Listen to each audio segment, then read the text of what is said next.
Bill Carroll, Zennie62 Media, and I'm here to discuss my memories and the way that Franco Harris affected me personally, the Steelers fandom as a whole, and the United States of America, which may sound a bit grandiose, but I'll explain.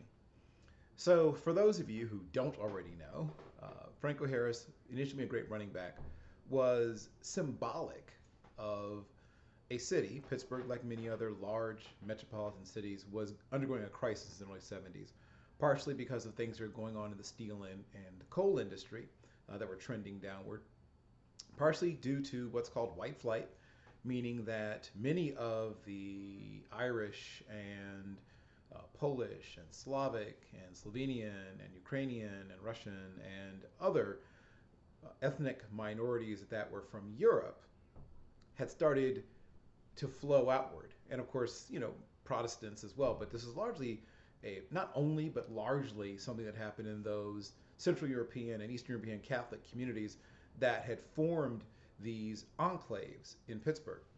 And then there were a couple of neighborhoods, including Bloomfield, that were Italian neighborhoods that also had joined some of that outflow.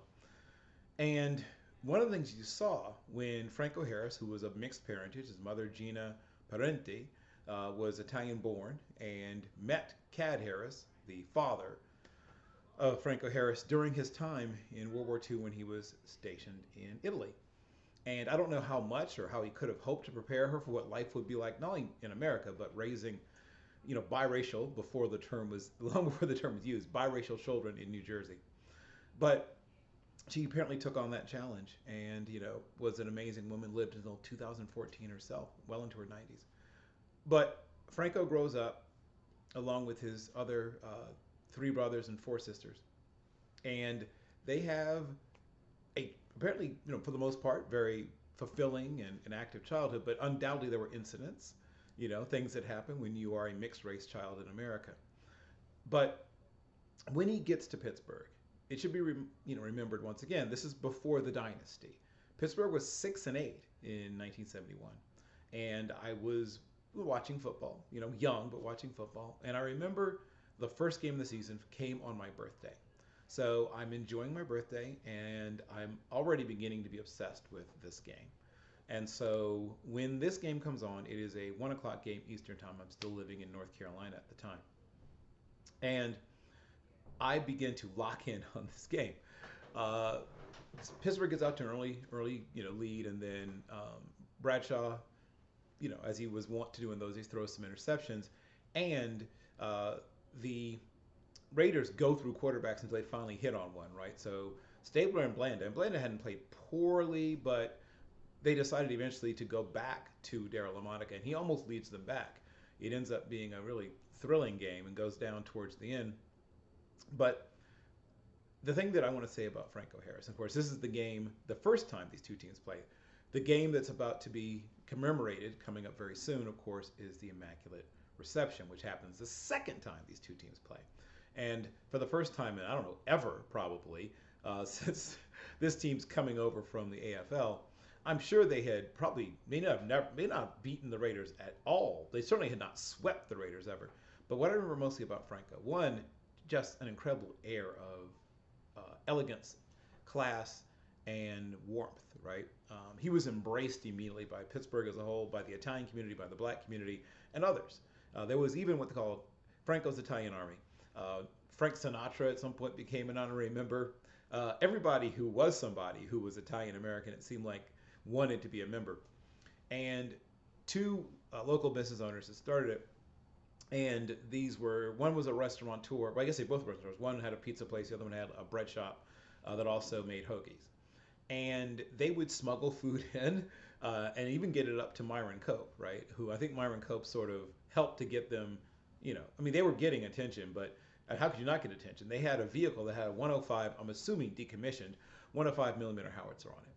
But the thing that struck me, had, Girella's Gorillas, Franco's Italian Army. Like, it was an amazing crowd. This is before working class people had been completely priced out of good seats in America's ballparks. And so that place was rocking. Three Rivers was absolutely rocking in those days. And this team had been bad for almost 40 years continuously. They had one decent season about 1947, another couple of decent seasons in the 50s, and then right back to being bad. They had not made the playoffs until they finally made it the following year. But it's right, 72. So it'd been 39 years since they've been a playoff team. And I don't remember all those bad years, but I remember the first couple of those years before they start making the climb towards eventually becoming a dynasty. And Franco was incredibly important to that because this team was a running team. At least in part because early on Bradshaw was prone to making interceptions, a lot of them. The year prior, he had started in 71, 13 out of the 14 games, and threw 22 interceptions and 13 touchdowns in those 13 games. And so there were challenges being made occasionally, even to him being the starter. Terry Hanratty at one point mounted one, and then most famously and most memorably to me as a young Steelers fan was when Jefferson Street Joe Gilliam, the son of the legendary defensive coordinator at John Merritt's, dynastic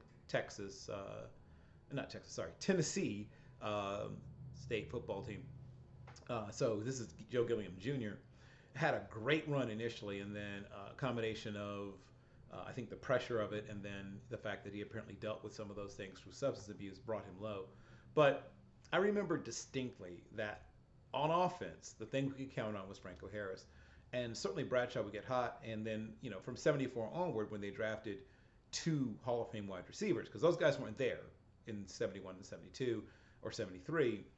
They had, Ron Shanklin. They had, Frenchie Fuqua was a pretty good receiving back, but they didn't have any dynamic, especially not Hall of Fame level, but dynamic pass catchers. And of course that changes with the 74 draft, the greatest draft of all time.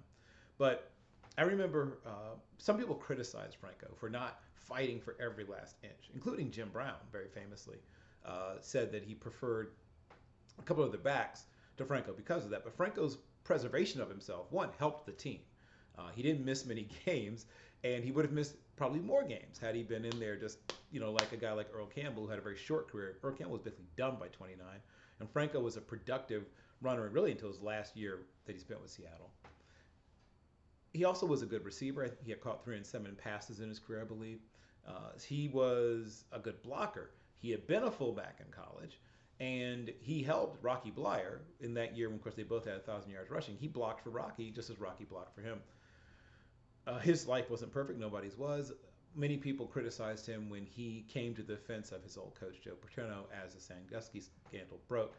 And while I don't want to minimize the fact that he minimized Paterno's liability and Paterno's having maybe turned a blind eye to this still came from a place of love and loyalty. My last thing I will say about him, I mean, the man has over 12,000 yards rushing and, totaled over 1,400 yards in total offense.